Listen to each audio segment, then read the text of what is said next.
This isn't my story, but it was told to me by a teacher who just so happened to know why a local storyteller stopped telling ghost stories. Why would anyone stop telling Hawaiian ghost stories, you ask? Well, mostly because, in doing so, you're literally inviting them to come in. The more stories you tell, the more spirits that come to visit. This was your average Hawaiian night. The storyteller and his wife were driving along an empty freeway after a night of telling local stories at a party. After some time on the road, the wife noticed a pair of headlights behind them. She pointed it out to her husband. He looked in the rearview mirror to see not police lights, but a pair of fireballs coming right up behind them. Now, the thing about fireballs is that they're there for one of two reasons. Either they're warning you that something bad is about to happen, or someone is trying to place a curse on you. With this information on hand, and two fireballs gaining, the storyteller jammed on the gas pedal and tried to shake the fireballs off. However, when they arrived at their house, not wanting their home to be cursed, the storyteller slammed on the brakes, only to watch the fireballs fly past them and land, one on each side of the driveway. The storyteller and his wife stared in awe, realizing suddenly that the fireballs were changing into some kind of creature.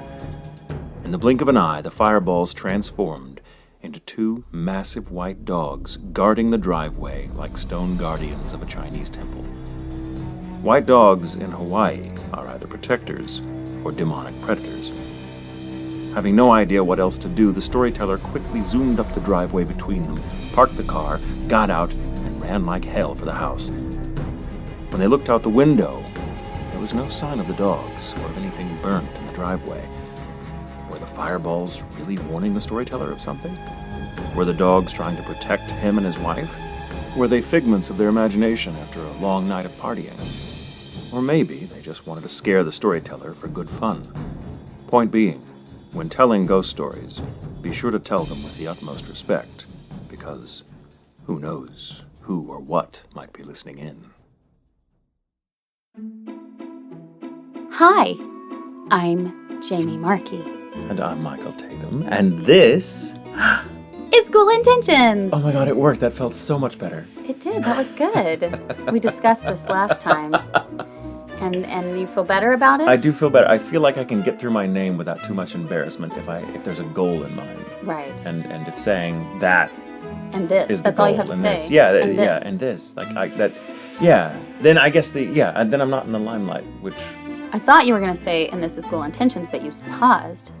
So I went for it. I thought it was great. I like when you say this is Ghoul Intentions, or I like say the name. Is Ghoul Intentions. Because we should credit you with the name. You always have had the name. Ghoul Intentions was your baby. Well, it was brilliant, and I loved it. Well, thank you. So we've kept with it. You rejected my first one. What was your first one? Ghosticles. Yeah, a lot of fucking good that did me. Ha ha! Because we used it anyway. We used it anyway.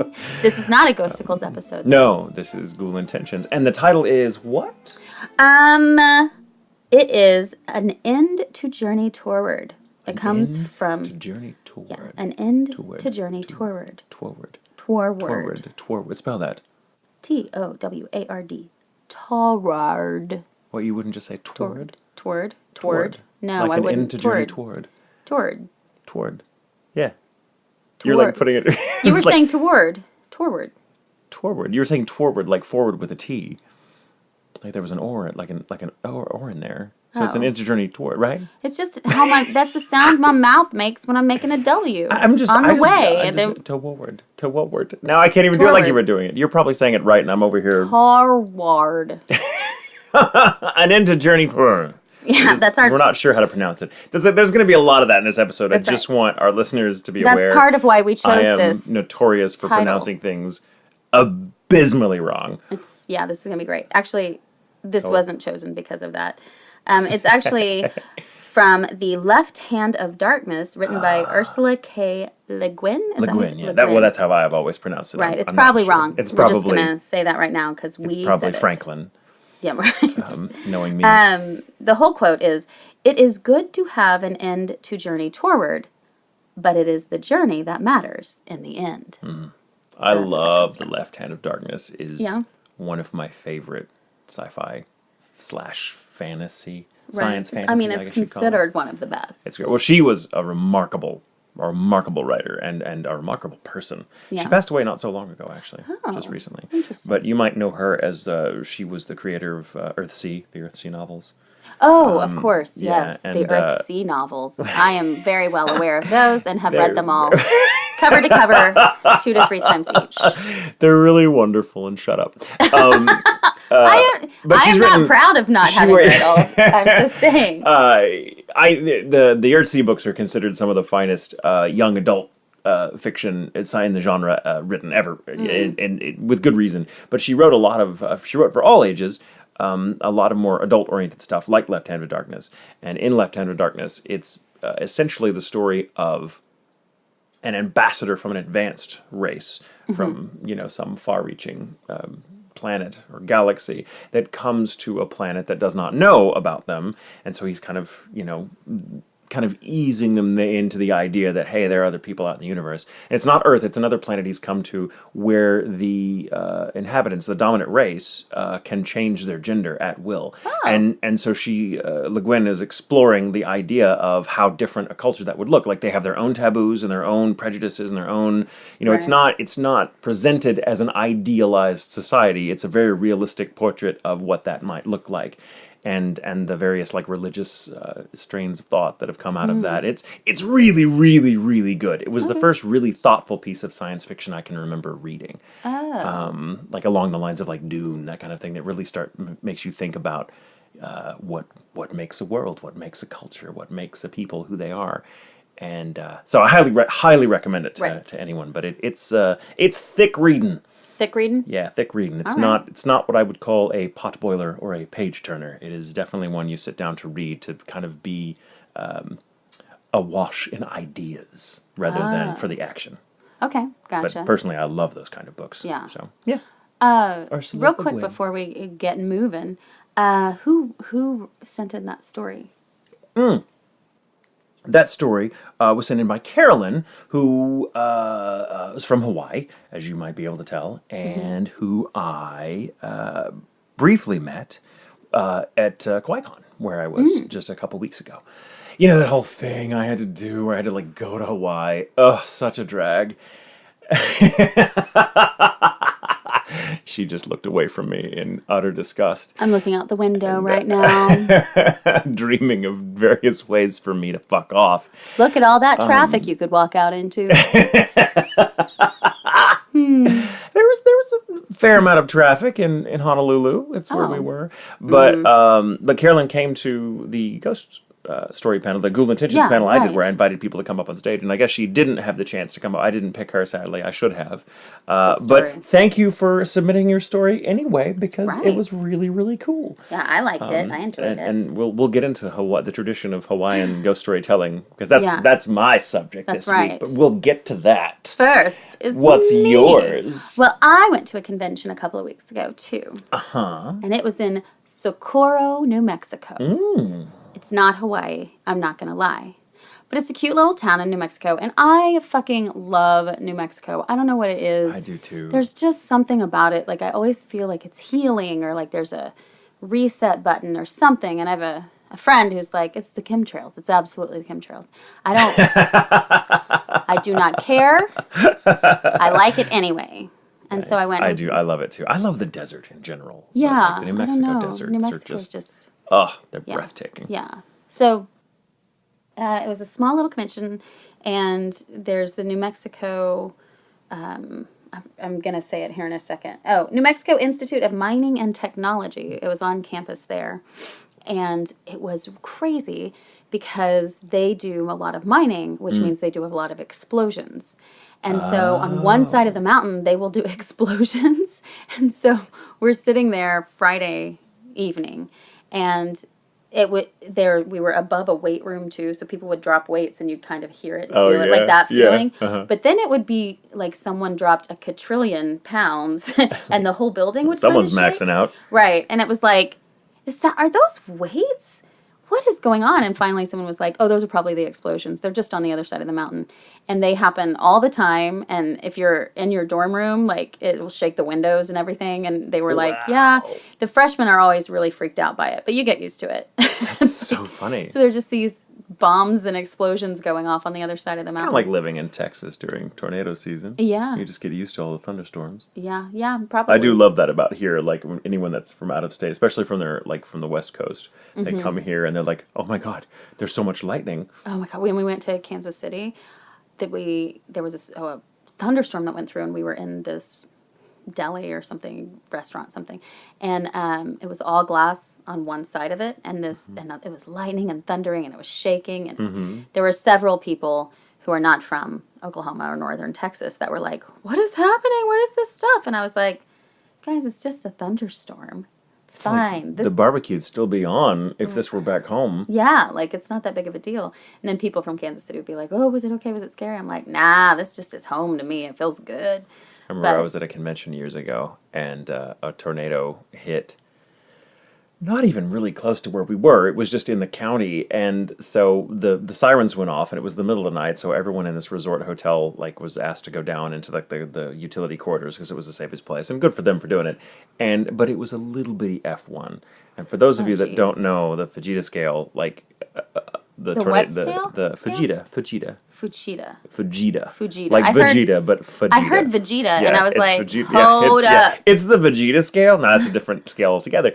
No, the Fujita scale. Fujita was the Japanese that's meteorologist. the F1, F2. Yeah, and that's where the F1, F2 comes from. That's where the F comes from. Yeah, that's where the F comes from. And an F1 tornado is the weakest tornado. It's basically a little twister. It's a fart in an elevator. That's right. Unpleasant, but you're going to live. And but people that live up, this was in Ohio, I think, and so tornadoes don't often happen up there. Not enough for people to have any kind of to have adjusted to them like we do here. Yeah. And so people were freaking out, and the Texas gang that were there were like, "Guys, you're going to be, I promise you, this is going to be fine. The building is not going to cave in on itself. We're not going to end up in Oz." No. And the next day, like just to give you an idea of how different that experience was for people that aren't used to them because it's just not their weather. The next day, some of the younger people at the convention, and I'm talking people in their teens, not little children, we're afraid to go outside, even though it was perfectly sunny. All the storm system had passed. They were afraid to go outside because they were convinced the tornado was still out there somewhere. Oh, wow. Like a serial killer. Yeah. And it was so funny. I was like, wow, you really have no idea how tornadoes work. But that's, Yeah. But even, here in North Texas, when I first moved here, it wasn't long after I moved here, there was a tornado not too far from where I lived, but they didn't know about it until the next day. Oh, yeah. And because it was hidden under cloud cover. Well, in Oklahoma, they know. They can tell you, they can pinpoint the address. Yeah. And trace, which intersections it will go. It was and this was, 20 years ago they could do that. So it was, it's just night and day the type of skill they have.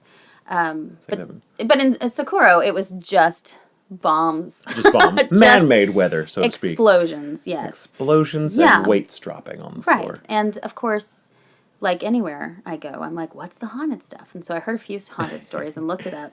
Yes. And let's see. I love regional ghost stories. Yes. So, okay, first of all, Socorro is in New Mexico. It lies adjacent to the Rio Grande in a landscape dominated by the Rio Grande Rift or Valley and numerous extinct volcanoes. Which brings us to, it looks like Rio Grande, like Ariana Grande. But she has said her name is actually Ariana Grande. But people started calling her Grande, and she can't really change it now. So yeah, she goes by Grande. Wow, talk about it getting her Chrissy name Teigen too, same thing. Really? She's also called Grande? It's like Teigen. Oh, Teigen. Something like that. Yeah, people are more familiar with the name Teigen because of Doctor Who.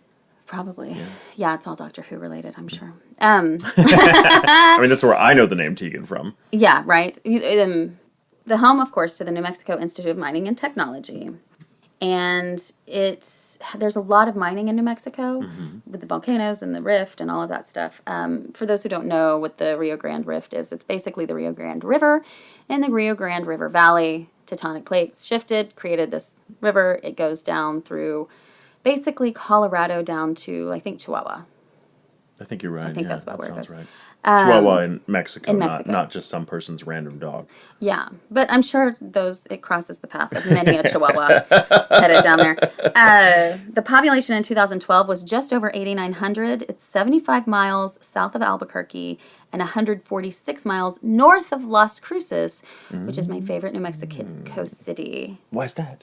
Is it just like... It's because my friend lives there and I just love it. Yeah. I just love Las Cruces. I don't I don't know. think I've I've been ever there a been. bunch, though. I want to go to Las Cruces. Let's go to Las Cruces And that's because home we're... is it Amy? Amy, yeah. Yeah. New Mexico State is there.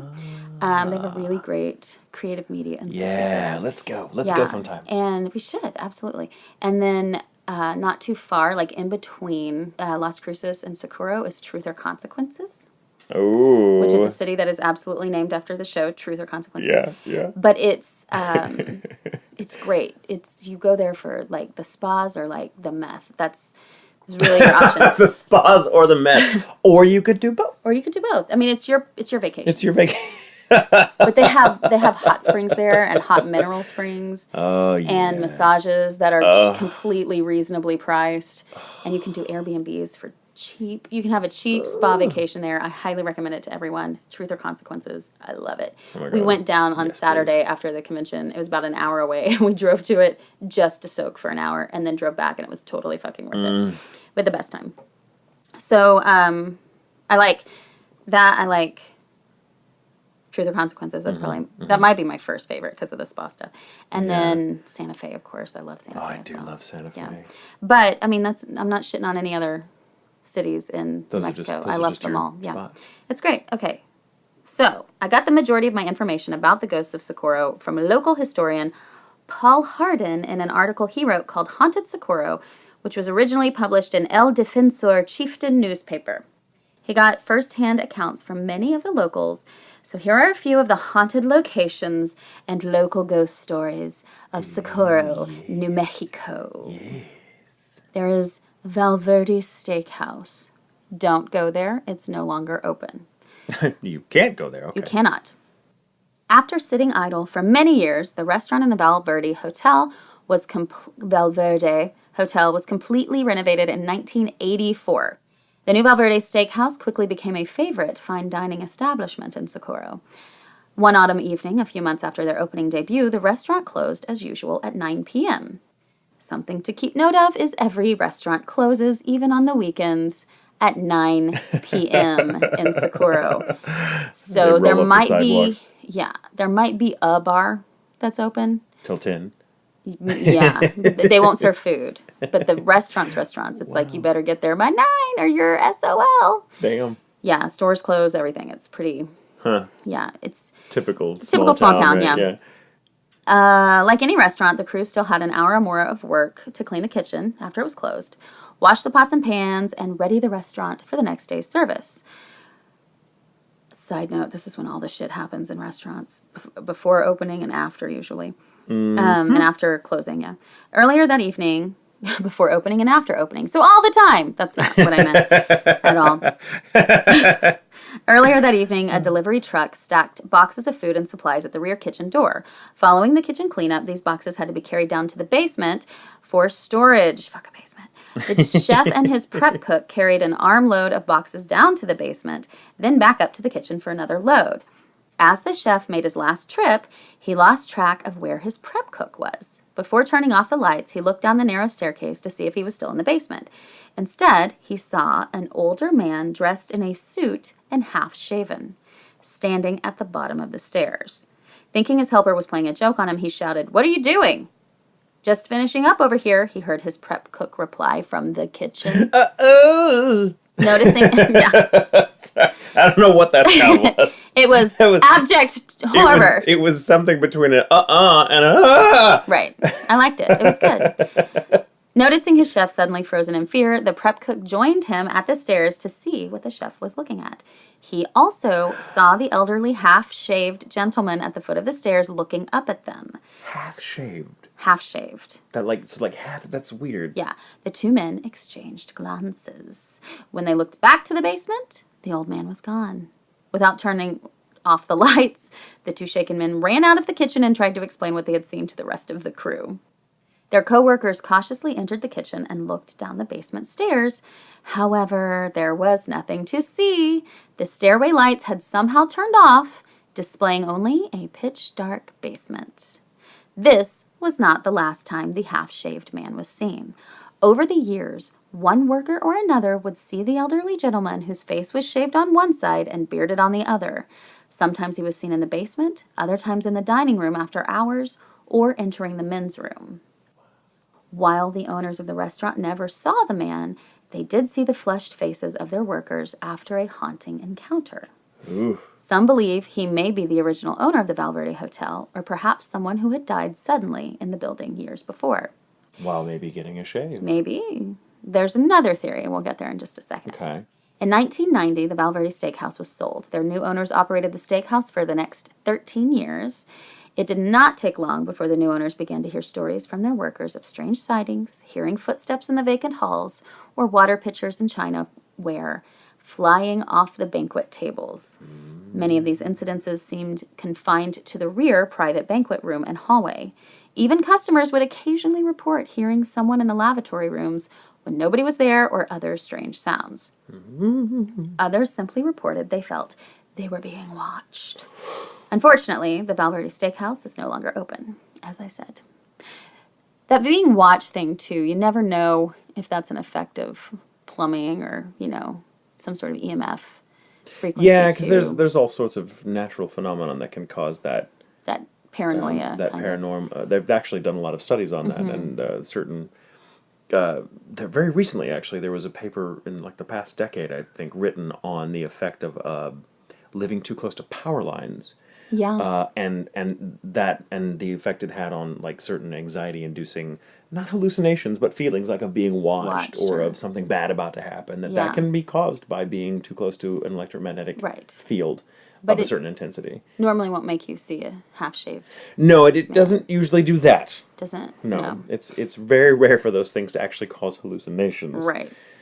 So that takes us to the Valverde Hotel, which is, of course, the steakhouse was a part of the hotel. Mm-hmm. It wasn't just the restaurant area that seemed to be haunted. Sightings, strange noises, and moving furniture had been noticed for years in the lobby area, which was later converted into a bar and lounge. There have been several reports of lounge guests seeing the figure of a woman in a flowing dress, I'm guessing it's white, walking down the stairs. Or blue. Walking down the stairs from the second story, only to fade away before reaching the lobby floor. Others reported hearing talking, sometimes muffled screams, or banging from the vacant basement below them. Fucking basement. Wait for it. One former regular patron reported that going to the men's room was just feeling of some unseen entity being in there. At least 2 former bartenders reported seeing ghostly figures sitting at tables when they were cleaning up after closing for the night. And I have said this a lot. I don't know if I've said it on the podcast, but I say it all the time. If you want to get the best ghost story from any location, go to the bartender. Go to the bartender. Yeah. They or the people that work the kitchen, things like that. The people who get there earliest. The people that get there early and stay late. They have the most experiences every fucking time. It's great. Bartender stories, send them in. And security personnel. Yes, security personnel. Yeah. Send them in. Okay. After placing chairs on the tables for mopping the floor, 1 or 2 chairs would suddenly be found back on the floor. They also reported drink glasses would move around on their own along the bar counter, or hearing doors slam after the bar was emptied for the night. A woman in a blue dress. Called it! I know you did. And a man wearing a white shirt would also appear more than once at the bar. So this is different than the woman on the stairs. This is in the bar specifically. Wow, okay. According to the Southwest... A lot of ghosts in this. I know. According to the Southwest Ghost Hunters Association, who has investigated the sightings in the Valverde on several occasions, it is believed at least 10 people have died in the old hotel. There are 5 known suicides, and a fire occurred in the 1920s. The news story on this deadly accident has yet to be located in the Socorro Chieftain archives, so, grain of salt under your tongue. I know I'm going to live to regret having coined that phrase. Grain of salt under your tongue. Yeah, Michael says that, by the way. I said it once. Now I don't he's- say it. It's now not I a say thing it for I him. do all the time. It's just, it was one, it was, I ran up the flagpole in a moment of weakness. That's right. That's right. It was great, though. I loved it. So that doesn't mean it didn't happen. You have a small town like this. They may not be as big into the archiving as larger cities or cities that are more, passionate about their history. Not that Socorro isn't, but Well, but for history, hard to like you have to have someone that's dedicated to it. And in a big city, the odds are good that there's enough people there that have the time to look at history and record keeping to do it. But in small towns, like maybe not. There might not be anyone there that has the time. That's true. Or the inclination. if something happened to the archives, you never know. But anyway, that said, the boiler room does show clear signs of a past fire with scorched timbers and old repair work to the floor joists and supports. So there was a fire. Interestingly, the boiler room, where the 5 men supposedly died in the fire, is located directly underneath the lobby and bar area, where people have heard the banging and muffled screams below. Also, there's theory that the man with the half-shaven face, it's not half-shaved. That's where it burned off. Oh. Yeah. Oh. So that's another theory about that guy. Oh. I know. Oh, that's disturbing to picture. So we're going to leave the Valverde. And you said it's closed now, right? It's not It's open all closed, anymore? yeah. That's a shame. I don't think the hotel's open anymore either because I couldn't find reservations for it. Socorro County Courthouse. It is the most haunted building in Socorro. Some years ago, several workers in the clerk's office were working late preparing for an upcoming election. Working in the West Room addition, the door suddenly slammed and locked them inside. The lights flickered on and off. They could hear talking and moaning sounds coming from the brick walls. Ooh. Fortunately, another office worker heard their screams and opened the safe-like metal door. They all immediately fled the building and refused to ever work alone again in the courthouse at night, a conviction they maintained to this day. They maintain to this day, but, if they're still Ghosts working. didn't want to recount. Yeah. Years later, before another election, a different crew in the clerk's office was working late. They were told when they were done for the night to call the jail and the deputy sheriff on duty would escort the workers to their cars.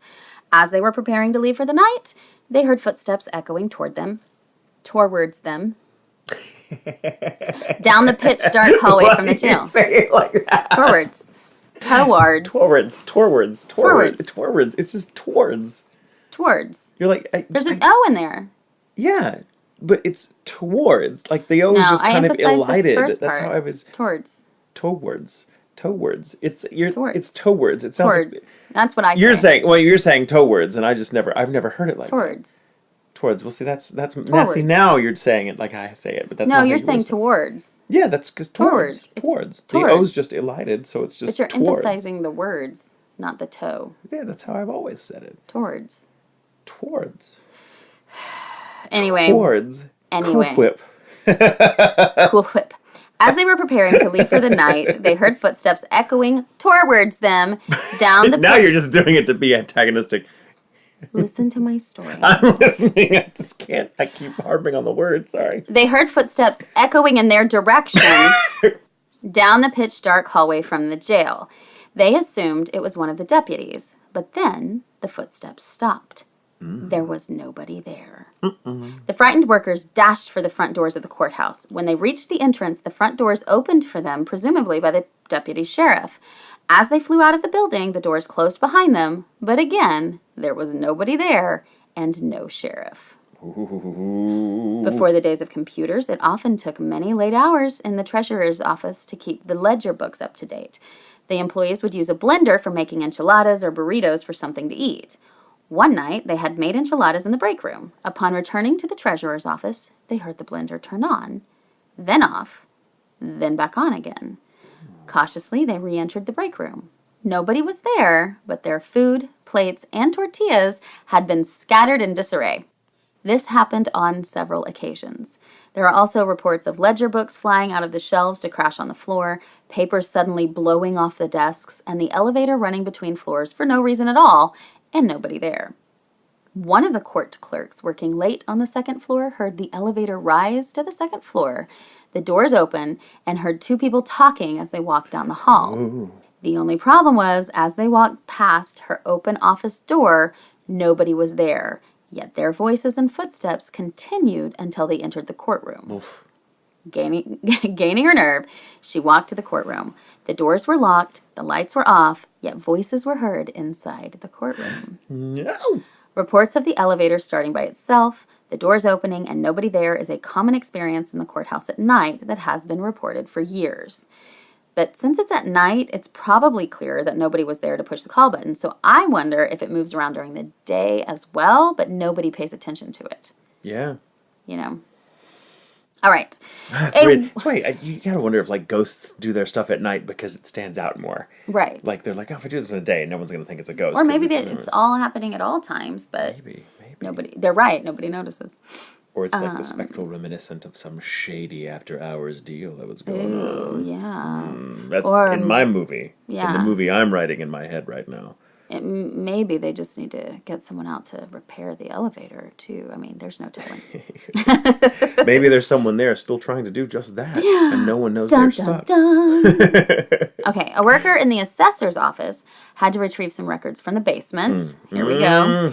As she walked into the many records, basements. I know. When are people gonna learn? Just get a shed. Get a shed. Ignore a basement. Fuck a basement. Fuck an attic. Get a shed. That's our shit. Sheds can be pretty terrifying too, really. Yeah, but not as terrifying. Yeah, depends on where they are. Maybe just get rid of your shit and stop being such a fucking hoarder. Maybe that. Fact. Are you the sort of person like me that watches hoarders on television and like, I'll get mad and throw things at the television? I don't throw things, but I get do so mad. get upset. I get so fucking mad. I lived with a hoarder awful. for years, Yeah. so that's probably why. I get that. Ugh, God, I it's the can't take it. worst. I can't take it. I'll be like, just get rid of the fucking trash! Yeah! But anyway, sorry. Yeah, no, we were watching one of those once, and Serafina was like, I am so glad our family will never be like that. And I was like, good girl. But anyway, She's gonna be alright. yeah. So, did we do the assessor's room? Walked into the record storage room. She heard someone in the next room. She called out to see who it was.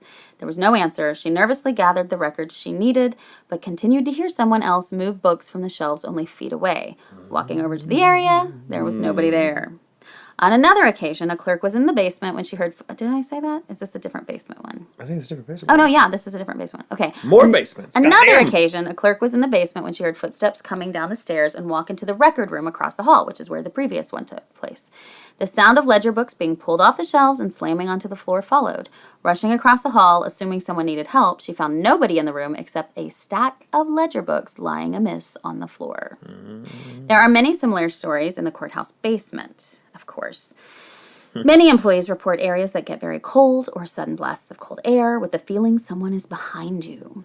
Some employees will not go into the courthouse basement by themselves. Those are the smart ones. Even the custodians, who often begin their workday at 4:30 in the morning, feel very uncomfortable when in the basement. Another DA's office worker heard footsteps walking down the hall one Saturday afternoon.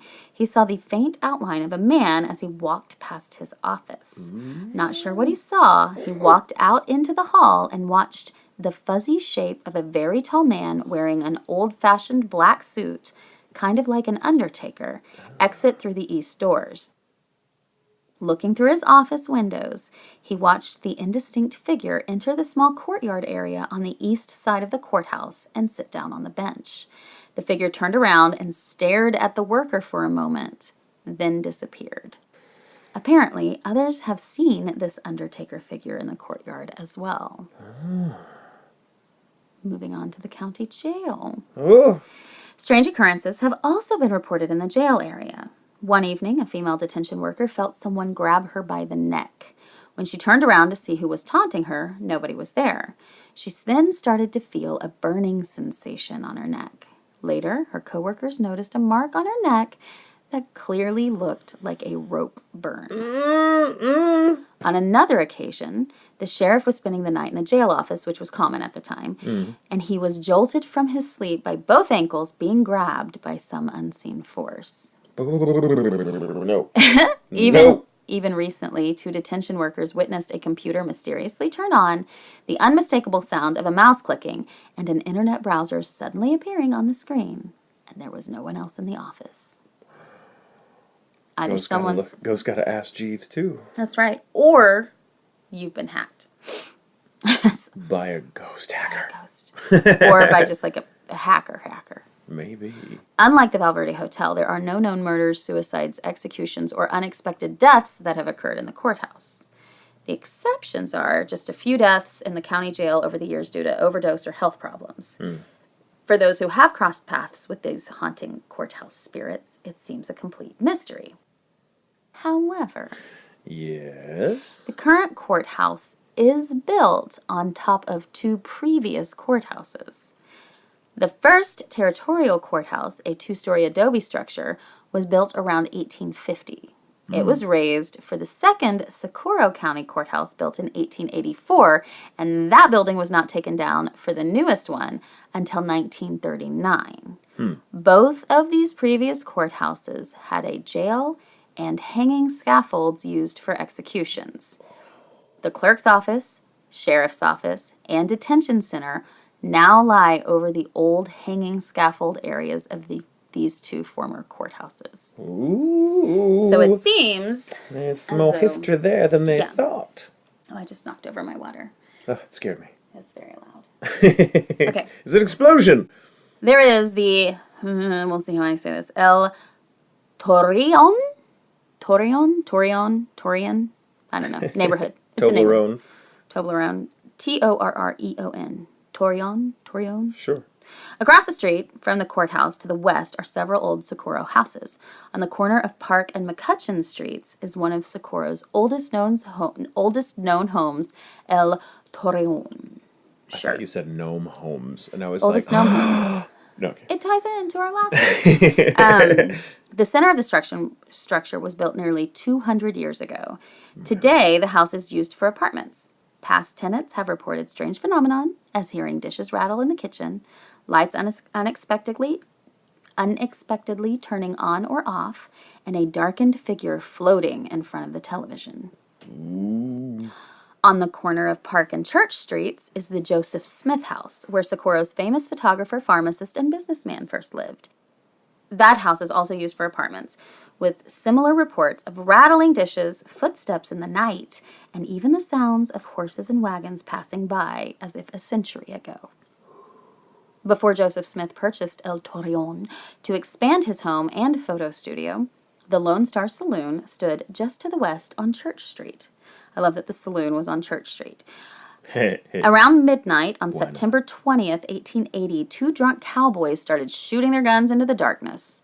One slug unexpectedly struck and killed Jose Trujillo. In the skirmish that followed, his friend Remigio Escalante was also killed. Further down Church Street is the old Methodist Church, now used for aluminum recycling. Just a few months following the Trujillo and Escalante killings, Anthony Conklin, editor of the Socorro Sun newspaper, was gunned down at the church on Christmas Eve. Oh, God. The suspected killer, Inofre Baca, was hanged shortly after by the Socorro vigilantes from the nearby hanging tree. In short, just around Park and Church Streets, there were enough murders and senseless killings to haunt any neighborhood. Then there's the Socorro post office. Oh. The Socorro vigilantes took the law into their own hands and hanged 6 people between 1881 and 1884. However, not all were strung from the hanging tree. At least 2 were lynched from the head post over the Park Hotel Corral. The old hotel was also the scene of several murders and deaths. The Socorro post office is built over the site of the Park Hotel Corral, and indeed, 2 retired postal workers report a few strange experiences.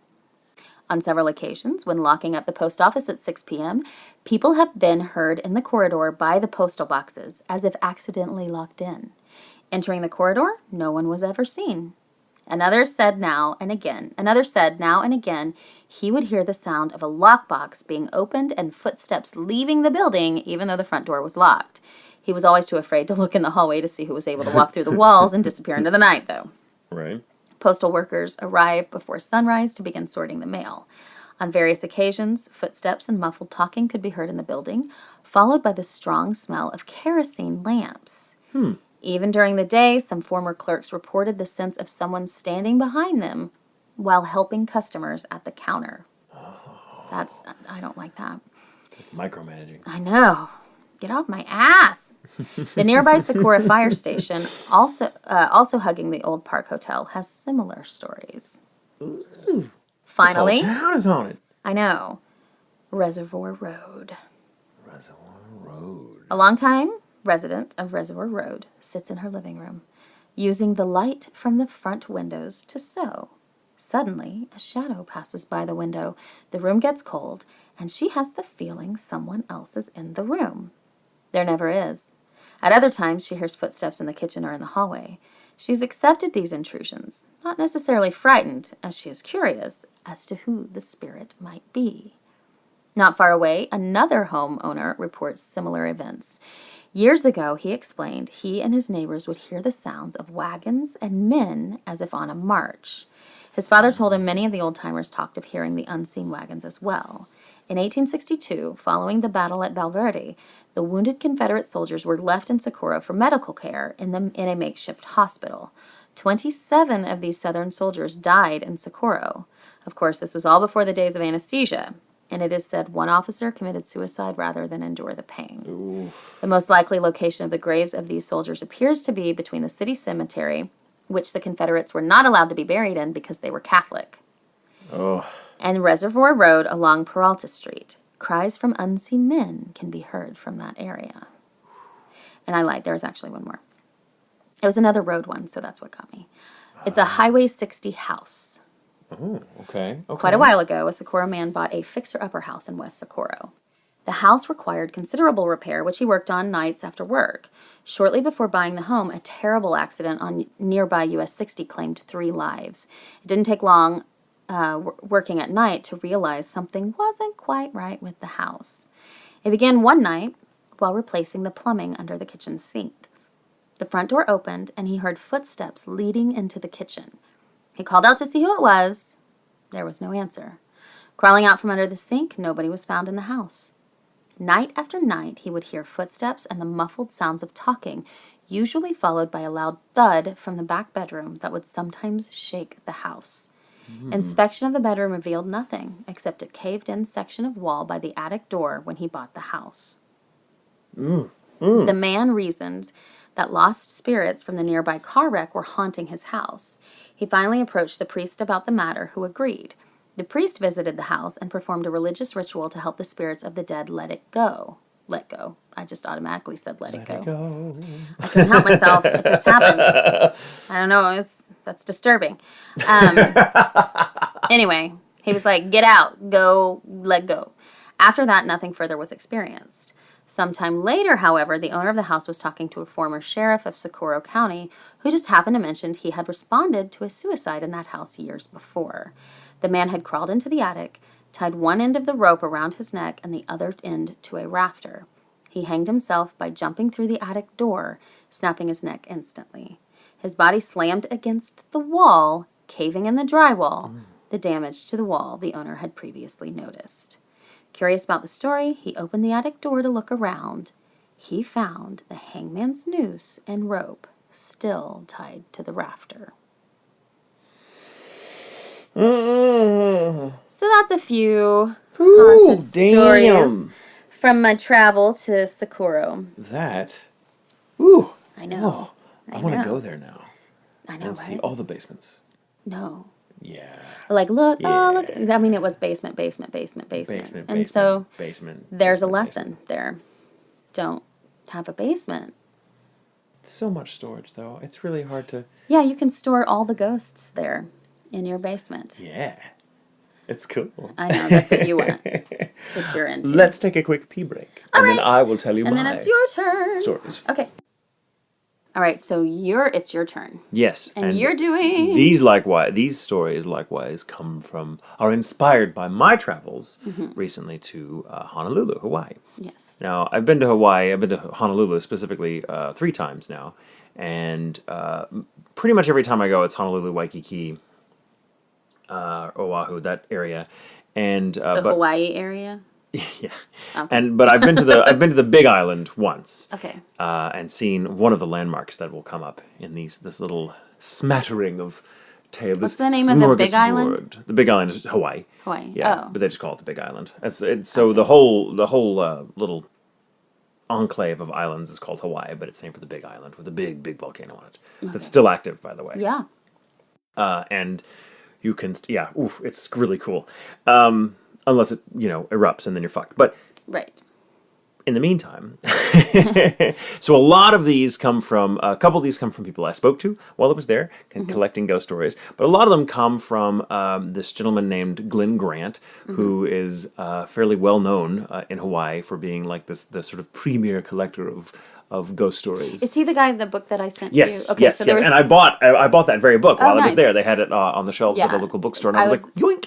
when I was in Socorro, I was talking to somebody about the podcast and that you had gone to Hawaii and were getting stories. And he was Yeah. like, "Oh, he's got to read this book." And Yeah. and So a lot of just as of cool. this comes from that, and he's got a really engaging style. He's basically the spook journalist. Ooh. And yeah, so now the Hawaiian Islands abound in their own unique supernatural fauna. Right. There are night marchers, giant fireballs known as akuelele, phantom hitchhikers, wandering coastal roadways, the Green Lady of Wahiawa, which we'll get to, vengeful dead running amok in fashionable high-rises built over long-forgotten burial sites, fairy-like elementals called minihune, and let's not forget the fierce volcano goddess Pele, without whom the islands wouldn't exist, and whose right. presence is still felt to this day. The variety of otherworldly denizens is as dazzling as the scenery, and while it's quite possible to talk spooks indigenous to this earthly paradise without mentioning the cultural influence of Meiji-era Japan, you could also hike up Waikiki's breathtaking Diamond Head and spend the whole trek looking down at your feet. So, let's start with an import from the Issei, or the Japanese who migrated the Japanese who migrated to Hawaii around the turn of the century. Turn of the last century, I should say. Issei's the name of Issei. a character. Issei. Yeah, it's the name of a character in a show that I'm well known for. Yeah. Very cool. Yeah. Very cool. She says his name a lot, so it's always like Issei, Issei, Issei. I will say that I'm probably going to pronounce a fuck ton of these names incorrectly. So for those of you listening who know better, forgive me. I'm just fucking terrible. He knows not what he does. I do know what I do. I just don't know how to do it better. Fair. So Westerners tend to scoff at the variety of ghostly creatures found in other cultures. Polynesians tend to recoil at the idea of telling ghost stories because to do so is to invite them in, and they just as soon not have that be in their bonnet, I suppose. But the Japanese, by contrast, traditionally love to talk about scary shit. Yes. In fact, American folklorist Richard Dorson observes that Japan has more ghostly legends than perhaps any other country in the world. Only fitting, then, that one of its chief exports would make it to Hawaii. The Issei brought with them the time-honored tradition of the obake story. Obake means a supernatural creature.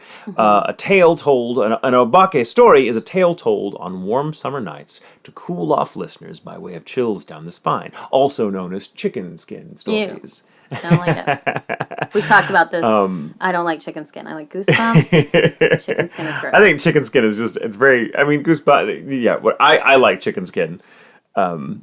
Not necessarily better than Goosebumps, but the chicken skin's just a fun, I don't know, I'd never encountered that before, and I was like, Right. that's a clever way of putting it, actually. Among the more popular chicken skin stories still in circulation on the islands today that come from the cultural tradition of Meiji Japan are, for example, a vampire in Wahipahu who wears a crown of burning candles and whose long black hair lashes out like tentacles to ensnare her victims. The story of a pair of samurai swords buried outside a Buddhist shrine in Maui that sparks all kinds of poltergeist activity. An entire village on Kauai that went mad in the 1930s, supposedly plagued by the malicious dog spirit Inugami.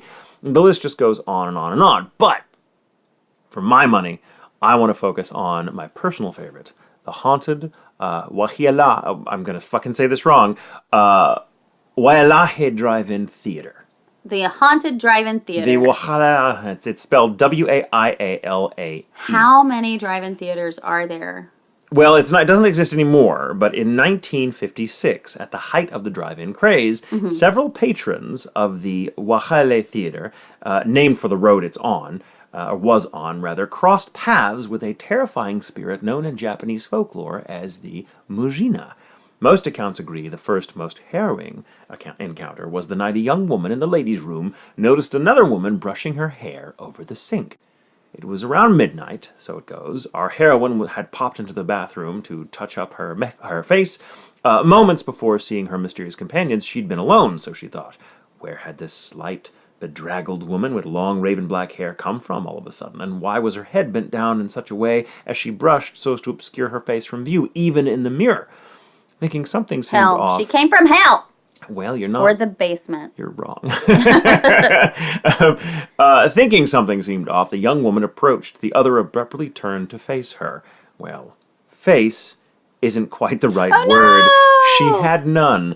Where eyes, nose, and mouth should have been were smooth, featureless acreages of skin like the surface of an egg. That's very Japanese. The young woman screamed. The other patrons outside heard the commotion and rushed in to try and help. The young woman was rolling around on the floor in hysterics. The faceless attacker had vanished. Now, this specter caused enough of a stir that despite the manager waving the stories off as totally absurd, when local newspaper columnist Bob Cross wrote an article about it, amateur ghost hunters flocked to the theater in droves to catch a glimpse. The theater has long since been demolished and a storage facility built in its place, but Oahu residents still report seeing the mysterious faceless entity from time to time. If you find yourself on Wahale Avenue around midnight, they say, and you see a slight, long-haired woman, her face hidden by her long black tresses, approach at your own risk. Don't look at her face. Now, some theorize this apparition may have something to do with the nearby cemetery at Kahala, but in actuality, this specter's roots run deep in traditional obake stories from Japan. See, faceless ghosts are rare in Western American and Polynesian folklore. Wahalehe, fucking saying it wrong, W Road seems to, I'm so stupid when it comes to names. No, you're not. You just don't know, and that's okay. This road seems to be the only place in Hawaii that has such a spirit. Her direct ancestor is the Mujina of Akasaka Road in Meiji, Japan. One tale recorded by romantic folklorist Lafcadio Hearn in his book Kawaidan, Stories of Strange Things, goes as follows. An itinerant peddler passing through the Kinokunizaka region of Akasaka Road late one night discovers a woman weeping under a tree. Her long, silken tresses obscure her face. When the peddler stops to ask what's wrong, she answers with more weeping. He reaches down and gently touches the poor girl's shoulder, attempting to console her. She snaps up and reveals a face smooth and featureless, like the surface of an egg. He runs away in panic and tells his story to a soba merchant he sees traveling in the opposite direction some distance away. After hearing him out, however, the soba merchant laughs and lifts his lantern to his own face, revealing it, too, to be just as featureless as the woman's. The peddler flees, never to travel Akasaka Road again. Well, obviously. So there's that. Interesting to note, however, that while the spirit's origins would appear to be Japanese, none of the witnesses who claim to have seen the Wahale specter are of Japanese descent. Oh. Right. So interesting story. And that for months that people were saying, oh, I saw the faceless woman, and now, at the theater, and now they see it on the road, or some people have seen it at the storage facility. It's a very popular story. Now, when I ask people about this... I was a little warm, and now I have goosebumps, and I've cooled off. Chicken skin. Now, what's really cool, and what I try to capture in the way I present these stories, is when you ask a local in Hawaii to tell you a ghost story, everyone goes, well. And I mean, it's almost like the scene changes. They could be talking about something else, and you go, well, would you have any ghost stories? And they go, yes, well. And it's almost like they go, well, once upon a time, they're such wonderful storytellers, everyone I encountered in Hawaii. And so it's just great. The culture of ghost storytelling there is one that just makes this wonderful place even more fun for me. I'm so happy for you about that. You should go sometime. I should, shouldn't I? That sounds like a great idea. Now, Mujina may be Japanese in origin, but the goddess Pele is 100% her own woman. That's a right. fierce and capricious volcano goddess credited with forming the Hawaiian Islands. Pele descends directly from the supreme being known as Papa, or the Sky Father, and is said to live with her sisters in Kilauea, an active shield volcano on the Big Island whose magma flow can still be seen at night from the nearby magma. Can still be seen at night from their local observatory, which we've seen. It's really fucking cool. Like when you stay there till sundown and you can look over the balcony of this observatory, which is built so you can view the mouth of this volcano, so to speak. And there's this glow right in the crack. You're like, oh my god, it's so fucking cool. It looks like a little mini horizon. Isn't she the one that you can't take anything? Yeah, we'll get the yes. As you might expect, legends of her passionate nature reflect that of the geological feature with which she's associated, but the story I find most charming about her involves Moana. a tunnel of trees. Oh. In an island chain as beautiful and picturesque as Hawaii, scenic drives that don't hug oceanside cliffs or pass directly through the center of a mountain are kind of hard to come by, but a breathtaking tunnel of trees located on Maluhia Road, Maluhia, Maluhia Road in southern Kauai is one of them. The Koloa Scenic Byway serves as the gateway to Kauai's southern shore and is full of magnificent views and gorgeous stops, including a stretch of highway covered in a canopy of eucalyptus trees. Ooh. The original 500 trees are thought to be planted more than a century ago in 1911 as a gift to the community from Walter McBride, a local pineapple baron. That sounds like a fun thing to be. No. Pineapple baron. Pineapple baron. Sounds like a character. How long do from eucalyptus trees live? I guess if you take care of them, any tree, they can live for a long time. All right. Legend has it that Pele is drawn to the area by its beauty and, as a result, takes unkindly to pork of any kind being brought through. She had a whirlwind fling once upon a time with a hog-headed fertility demigod named Kamapua, whose physical form, alas, seems to have been a little too on the nose, though he was, according to some, stunningly handsome before running afoul of the volcano goddess. Their nasty breakup shook the land. Now, if one dares to drive through the tunnel of trees with anything remotely resembling the demigod who broke her heart, Pele isn't pleased. One such Hawaiian pizzas there. One such story came to me secondhand from a young man whose parents, he said, were coming home from a proper Hawaiian barbecue one evening several years ago. His uncle was driving them, and it was well after dark. Passing beneath the thick eucalyptus, the Jeep began to slow to a crawl. Now, everyone at first thought the uncle, who was known for having a sense of humor and a bit of a practical joker, was just having some fun at their expense as the Jeep came to a complete stop. Come on, they moaned, it's late, let's get home, ha ha ha. The uncle, however, was white with fear and gripping the steering wheel for all he was worth. His eyes were fixed on the road ahead of him. He indicated the floorboard. His foot, they saw, was pressing the gas pedal all the way down to the floorboards, yet the Jeep refused to budge. There was no obstruction in the road, no reason for them to be stuck. Suddenly, it dawned on them all. Among the barbecue leftovers in the back was a tray of kalua pork. They scrambled to hoist it out of the Jeep and dump it unceremoniously on the side of the road. Instantly, the Jeep began to move again. And I imagine that, this guy's parents were like, whoa, whoa, whoa! They had to catch back up to it, and they were fine. Then they got out of there just fine. But don't be bringing pork. But then, you would think dumping it would be worse, because then it's staying there. Well, I don't know. I mean, but, it's, you can't go back. It's like, I guess they dump it, I guess maybe it's her way of saying, you can't come through here. Right. You will not pass this point. You can dump it there, leave it there, and whatever. You could let the dogs on the side of the road eat it, because, Yeah, gotcha. That brings me to highway ghosts, and there's a variant of the "thou shalt not pass with pork" story attaches to Nuanu Pali Highway in Oahu. Now here, if one is bold enough to bring the verboten meat en route, your car will stall, and supposedly a haggard old woman will appear by the side of the road with a dog. Only when you make an offering of the pork to her ferocious-looking beast are you allowed to proceed. Oh. Pele in a less than flattering guise, perhaps? Maybe. Along the stretch of road, originally built in 1845, warriors said to have perished at the hands of King Kamehameha's military not Kamehamehas. It's so hard not to say it like Kamehameha. that. But King King Kamehamehas military Kamehamehas. Yes, thank you. King Kamehameha's military. These soldiers are seen to being marched off a cliff at the Pali Lookout. Where the king's bid to unite the island resulted in one of the bloodiest battles in Hawaiian history. An estimated 400 warriors under the command of a Maori chieftain whose name I'm not even going to try to pronounce because I will just mangle it. Forgive me.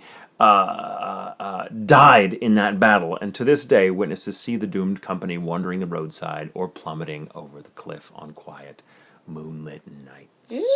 Ooh. Another celebrated horror is the Green Lady of Wahiawa. There are many versions of her. There are as many versions of her as there are people to keep the story alive, but the common denominator follows a pattern somewhat familiar to fans of Mexico's La Llorona. Ooh. An unknown woman, it's said, visited the famed Wahiawa Botanical Gardens sometime in the last century and tended to forsake the bridge and insisted on crossing the gulch for fear that her children would be struck by a car. Now, she did this one night, and as darkness fell, her children got separated from her. She lost them in the forest. Searching frantically in the dark, she pleaded with passers-by for help. They, alas, demurred. Before long, she too was lost. Many assumed drowned or died of exposure. Now, she still appears throughout the botanical gardens and a nearby elementary school, like on the outskirts, like in the playground or just beyond. She's said to be engulfed head to toe in plant matter and accompanied by a overpowering rotten odor. Ew. And this wretched specter looks more like the Swamp Thing than a woman. She wanders the gardens and the grounds of a nearby the grounds of the gardens and a nearby elementary school, looking for her children or someone else's to take their place. If you smell something foul amid the hibiscus, they say, don't look back, run. Local children still dare each other to cross the bridge after dark. The Green Lady is said to snatch them from underneath if they're not quick enough. Ooh. Yeah. That's creepy. And last but not least... Well, hold on, just real quick. Yeah. I feel like anytime it's like she's looking for her children, or just like any children, then maybe that's why her children aren't there. Like, if you're just like, these are my kids and I love them so much, but if they're gone, I'll take you. That's not... That's not what maybe being a ghost makes you lose a little something of your mental faculty, so you're just like, you think That's all fair. children are yours. I don't know. It's true. It's true. Who knows what happens after, but still. And who knows how mentally there she may have been in life. To start with, yeah. Yeah. Or if that's even the story. I mean, it could be she's just an elemental. Right, You that's know, true that everyone's too. like, oh, I bet it's the woman, because we tend to interpret that phenomena in Right. terms of what's popular, and so people, it's a very, like, Phantom Hitchhikers and, like, women looking for their lost children are a pretty well-known trope all over the world, and so what if we're just seeing some sort of phenomenon, and that's the story we kind of superimpose over it, but that it really has nothing to do with whatever this thing's origins really are. Now, while I was there, I got repeated references to, or repeated, like, people like, you have to look up the Kaimuki house. The whoey what? The Kaimuki house. Kaimuki, okay. And this is, wow, it's great. It's really weird, too. In 2016, a notorious Honolulu house at the corner of 8th and Harding was torn down in the name of real estate development. Sitting on a foundation of lava rock, and known by locals as Hawaii's Amityville, Ooh. Kaimuki House was said to be haunted by a kasha, a man-eating ghoul from Japanese folklore who terrorized residents as far back as 1942, around the time the house was first built. According to a story written in the local paper, which I looked up, police were called to the home one summer's night by a woman who kept repeating, "She's trying to kill my children." Gaining entry, the police stood in shock as her 3 children were repeatedly slapped, strangled, and hurled across the den by an unseen force. Ooh. The mother powerless to do anything. Though she waved tea leaves, she spread Hawaiian salt around in a panic, telling police her son had smelled a ghostly odor earlier in the day, and that had angered whatever it was, and it was now taking its revenge on them because it had been found out, which is something apparently the kasha does not like. happening. Quote, and this is from the newspaper article, quote, "My husband, who left me, is to blame," she added, without offering further explanation. After a half-hour struggle with the entity, police finally evacuated the family. The mother and her 3 children went to live with her sister, though it's said the children succumbed to their injuries not long after this. Oh, no. More details about that I couldn't find. That was written in a very kind of pithy way in this newspaper article that came out in 1942. Now, 30 years later, the mother of a girl renting the house called authorities with a hair-raising claim. Her daughter and 2 friends had heard voices, accompanied by the sound of loud footsteps. She told her daughter to come home and spend the night with her, just to be safe. Would the police mind giving them an escort? She was worried about them driving by themselves that late at night. Now, en route, the officer entrusted with following them was startled when he saw their car pull violently into a parking lot. When he ran up to see what the problem was, he saw the girl in the driver's seat fending off acting as though she was fending off an invisible attacker. In his report, the policeman wrote, quote, "As I reached in to help, a big, strong, calloused hand that could not possibly belong to any of the teenage girls grabbed mine and twisted it. I radioed for assistance," end quote. He and the officer who responded got the victim into his patrol car after a brief scuffle with whatever the hell this was, at which point the engine died. When she got out, the car, his patrol car, started just fine. Unsure of what to do next, they elected to follow the girl and her friends as originally planned, because by now things seemed to have calmed down. Along the way, however, the driver's door of her car sprung open and the same girl flew out into the road as if pushed. She rolled around on the pavement, tearing at her throat. Try as they might, the policemen couldn't pry her hands away. Only after what seemed like forever did things settle down, but the girls, needless to say, were traumatized. Yeah. All from just spending a night in this fucking house. And there's many, many stories like this, but that's the one that really stuck out because it's part of a fucking police report. Yeah. Now, Like, what is that movie, Veronica? Is that what it is? It's in Spanish. I don't know. Veronica, I think is what it is on Netflix. It's great. Now, as to the origins of this malevolent ghost called the Kasha, some sources say a man who lived in the house shortly after it was built killed his wife, daughter, and son in a rage and buried them in the backyard. However, only the wife and son's bodies were found. To this day, it's said the daughter's remains are unaccounted for. I could find no evidence of that whatsoever, but that is the popular version of that story. Okay, where it came from. But the article that mentions the mom who called the police to say, like, my children are being attacked, and then the police seeing that in 1942, that's from an actual newspaper article that's been archived. And the police report about the police officer that was trying to escort the girls away from the house years later, and seeing all that shit happen with the car and then her being, like, kicked out, that happened too, apparently. At least there's documentation for it. It's not just an urban legend. And that oh man, I could talk. There's so many cool things. Yeah. Like the little elementals named the Minihune are like, they tend to hang out around waterfalls and stuff.